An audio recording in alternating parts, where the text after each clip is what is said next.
Hello दोस्तों। आज मैं 70th बीपीएससी प्रीलिम्स का सबसे विवादित सवाल पर चर्चा करूंगा। सवाल जो था कि मलिक कफूर को किसने खरीदा है, अलाउद्दीन खिलजी ने खरीदा है या नुसरत खान ने खरीदा है। अगर आपका 1 मार्क 2 मार्क या 3 मार्क से प्रीलिम्स नहीं हो पाया है तो ये वीडियो आपके लिए है, क्योंकि आपको भी ये पता होगा कि बीपीएससी ने जो आंसर की जारी किया है नुसरत खान, इस और बहुत सारे ऐसे आंसर की हैं, सिर्फ इस सवाल के लिए नहीं, बहुत सारे ऐसे सवाल पर आंसर की जो जारी किए गए हैं जिससे अभ्यर्थी संतुष्ट नहीं है, उन्होंने आपत्ति भी दर्ज करा है हाईकोर्ट में, जिसकी सुनवाई 31 जनवरी को है। अब हम कुछ सोर्स की बात करते हैं कि आखिर इसका आंसर क्या होना चाहिए। बीपीएससी ने तो इसका आंसर नुसरत खान माना है और बहुत सारे जो बच्चे हैं, जो अभ्यर्थी हैं, उन्होंने अलाउद्दीन खिलजी दिया है। तो आइए हम इस वीडियो के माध्यम से समझने की कोशिश करते हैं कि फाइनल इसका आंसर क्या होना चाहिए। तो सबसे पहले हम सोर्स की बात करेंगे।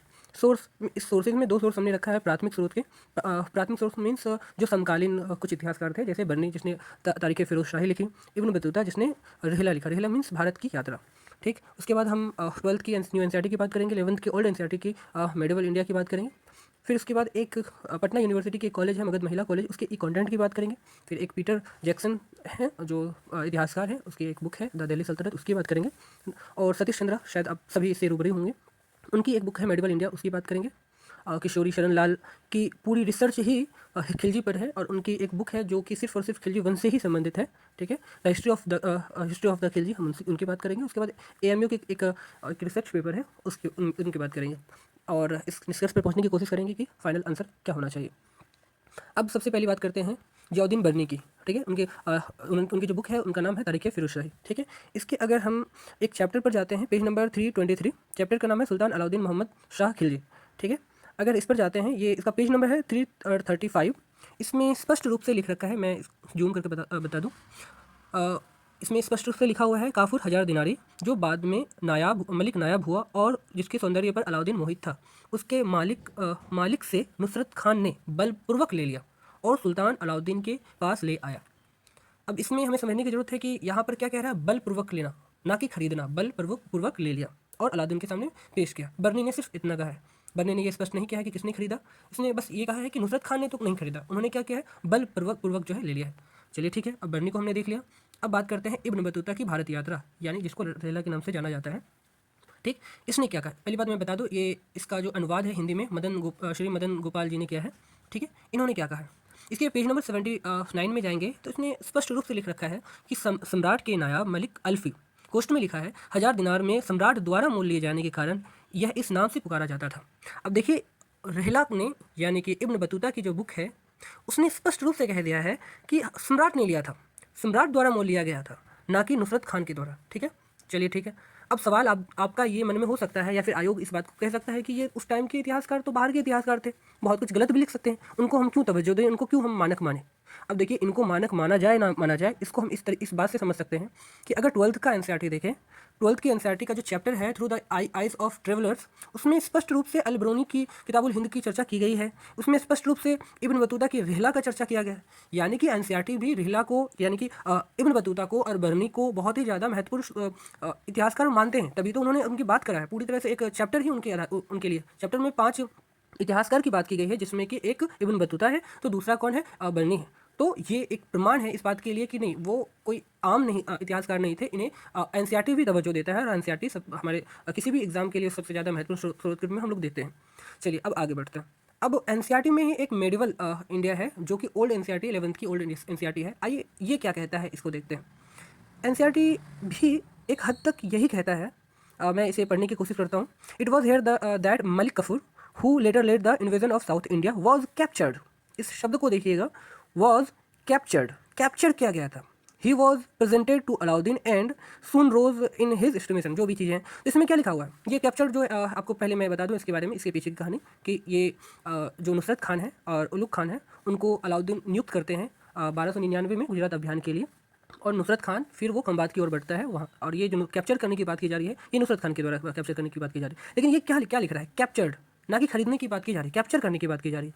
यानी कि ओल्ड एनसीईआरटी जो 11th की है, उससे भी ये प्रमाणित होता है कि कम से कम नुसरत खान ने तो नहीं खरीदा था। अब तक के हमने जो देखा है, या तो अलाउद्दीन की बात की जाती है कि अलाउद्दीन ने खरीदा था, या फिर नुसरत खान ने नहीं खरीदा था, नुसरत खान ने कैप्चर किया था, ये बात अभी तक सामने आई है। अब आगे बढ़ते हैं। अब एक कॉलेज है मगध महिला कॉलेज, जो पटना यूनिवर्सिटी की कॉलेज है और बहुत ही प्रतिष्ठित मानी जाती है। इसके ई कंटेंट पे जाते हैं, ठीक है, ई रिसोर्सेज पर जाएंगे अगर, तो कुछ कंटेंट है, ई कंटेंट, ठीक है। इसमें अगर 10 नंबर पे जो आपको हिस्ट्री दिख रही होगी, इस पर क्लिक करते हैं तो आपको ये सारी लिस्ट बनी दिखेंगी। ये कंटेंट है जो इस कॉलेज के फैकल्टीज़ के द्वारा, इस कॉलेज के प्रोफेसर्स के द्वारा जो है डाली गई हैं। इसमें आप 58 नंबर पे आइए। इसमें जो लिखा हुआ है expedition of Alauddin Khilji by Bhavna Singh. Bhavna Singh guest faculties थी, ठीक है, उन्होंने ये ई कंटेंट डाला है। अगर इसे हम देखते हैं ना, ये यही है, तो इन्होंने भी डायरेक्ट लिख रखा है, आप इसे पढ़ सकते हैं कि Alauddin bought him for 1000 dinar, so he was popularly called as Hazare Dinari. यानी कि ये कॉलेज जो पटना यूनिवर्सिटी का एक इंपॉर्टेंट कॉलेज है, पटना यूनिवर्सिटी के बारे में आप सबको पता होगा बिहार में उसकी क्या मान्यता है, कितना उसका सम्मान है। तो उस कॉलेज में भी यही लिखा हुआ है और ये एक आधिकारिक रूप से है, किसी नॉर्मल व्यक्ति के द्वारा नहीं बना करके लिखा गया है। एक कॉलेज की वेबसाइट पर है, ऑफिशियल वेबसाइट पर है, तो मुझे लगता है कि ये मान्य होना चाहिए। अब आगे बात करते हैं, अगर विदेशी इतिहासकार क्या कहते हैं इस संदर्भ में देखें तो एक पीटर जैक्सन है, ठीक है, उनकी एक बुक है द दिल्ली सल्तनत, ठीक है, और उनका संबंध जो है कैम्ब्रिज स्टडीज़ से है। तो उनके बुक के एक 175 पेज नंबर 175 में जाएंगे तो उन्होंने भी, आप इसे स्पष्ट रूप से पढ़ने की कोशिश कीजिए, इसमें भी उन्होंने लिख रखा है कि price from the price Sultan paid for him. मैं पूरा नहीं पढ़ रहा हूँ, ज़्यादा टाइम नहीं लूँगा, लेकिन आप इसे अगर आप पॉज करके पढ़ेंगे तो सुल्तान पेड फॉर हिम ये लिख रखा है। यानी कि ये इतिहासकार भी यही मानते हैं कि अलाउद्दीन खिलजी ने ही उन्हें खरीदा था। मैं ये नहीं कह रहा हूँ कि फाइनल सच यही है, मैं बस ये कह रहा हूँ कि इतिहासकारों ने क्या क्या कहा है। फाइनल लास्ट में जाकर के हम निष्कर्ष पर पहुँचेंगे कि क्या सही है क्या गलत है। अभी फिलहाल मैं इतिहासकारों के जो व्यूज़ हैं वो बता रहा हूँ। अब आते हैं, अगर आपका हिस्ट्री से थोड़ा बहुत भी लेना देना हो तो आप सतीश चंद्रा जी को जरूर जानते होंगे। भारत के बहुत ही इंपॉर्टेंट महत्वपूर्ण इतिहासकार हैं और इन्होंने ही ओल्ड एनसीईआरटी का जो मेडिवल इंडिया है वो लिखा है। तो ये बहुत ही प्रतिष्ठित माने जाते हैं मेडिवल इंडिया के संदर्भ में। इन्होंने क्या लिखा है, इनका भी जो प्रमाण है ना, ये प्रमाण काफ़ी हद तक स्टूडेंट्स को कोर्ट में आर्गूमेंट में मदद करेंगी, क्योंकि इन्होंने भी प्रॉपर लिख रखा है। मैं पढ़ करके बताना चाहता हूँ। It was here that the slave Malik Kafur who later played a prominent part in Deccan campaign. चलो ठीक है, इसे यहाँ इसका लेना देना हमें नहीं। उसके बाद एंड के बाद फिर हु की बात की जा रही है, who was called 1000 Dinari that is bought for 1000 gold dinar. ठीक, ये जो दो शब्द हैं हु के साथ जो लगा करके जो बोला गया है, ये एक परिचय है एक तरह से कहा जाए तो, ठीक है। ये नहीं कहा जा रहा है कि यहाँ नुसरत खान ने खरीदा, यहाँ पर बोला जा रहा है कि who was called 1000 dinar that is bought for 1000 gold dinar was taken by force from a Muslim merchant. यानी कि यहाँ भी स्पष्ट रूप से है कि यहाँ खरीदा नहीं गया है नुसरत, ये आपको नुसरत खान के संदर्भ में कहानी बताई जा रही है, ठीक है। मैं अगर ओवरऑल में बताऊँ तो अगर नुसरत खान ने खरीदा होता तो ये इस तरीके से नहीं लिखा जाता कि वो was called 1000 dinar that is bought for 1000 gold dinar, उसके बाद was taken by force from a Muslim merchant. यानी कि इससे पहले या बाद में खरीदा गया होगा, बस यहाँ पर मेंशन कर दिया गया है कि 1000 दिनारी इसलिए कहा जाता है क्योंकि इसे 1000 दिनार में खरीदा गया था, उसे मुस्लिम मर्चेंट से कैप्चर कर लिया गया। जो अब ये सोर्स भी इस बात को पूरी तरह से नकारता है कि नुसरत खान ने तो नहीं खरीदा था। हाँ, 1000 दिनार में खरीदा गया था, अब किसने खरीदा ये यहाँ पर मेंशन नहीं है। अब सवाल ये है कि आखिर खरीदा किसने, अलाउद्दीन खिलजी या फिर कोई और। नुसरत खान की तो चर्चा ही नहीं है कहीं, वो तो आंसर गलत ही है, मैं तो ये पूरी जिम्मेदारी से कह रहा हूँ, वो तो कभी नहीं होगा। अब सवाल ये है कि क्या सिर्फ अलाउद्दीन खिलजी को ही मान लिया जाए या कुछ और भी हो सकते हैं, क्या कोई और इतिहासकार कुछ और भी बातें करते हैं इस संदर्भ में। तो आइए, अब एक बहुत ही इम्पोर्टेंट एक बुक है हिस्ट्री ऑफ द खिलजीज और इसके लेखक हैं किशोरी शरण लाल, KS लाल, बहुत ही ज़्यादा पॉपुलर है और हिस्ट्री के कई बुक्स में आपको इनके बारे में ये मतलब इनको कोट किया जाता है।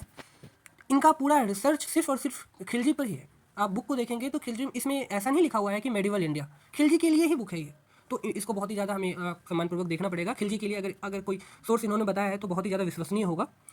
चलिए, इसके 7th चैप्टर में हम जाते हैं, पेज नंबर 79 टू 97, ठीक है। इसमें आप जो मैंने हाईलाइट किया है इसे पढ़ने की कोशिश करें, यही इसका फाइनल आंसर मैं मानता हूँ। हालांकि सबके अपने अपने व्यूज़ हो सकते हैं, लेकिन अब तक मैं इसी निष्कर्ष पर पहुँचा हूँ। अब मैं पढ़ रहा हूँ।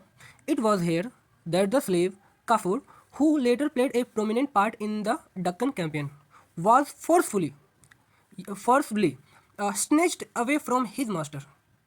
यानी कि इसमें भी बोल रहा है कि एक फोर्सली उसे वहाँ से लिया गया था, कैप्चर किया गया था, from his master who had bought him for 1000 dinar. It means ये फाइनल आंसर है कि जिस मास्टर से, जिस मर्चेंट से इसे स्नेच्ड किया गया था, कैप्चर किया गया था, उसने खरीदा था 1000 दिनार में।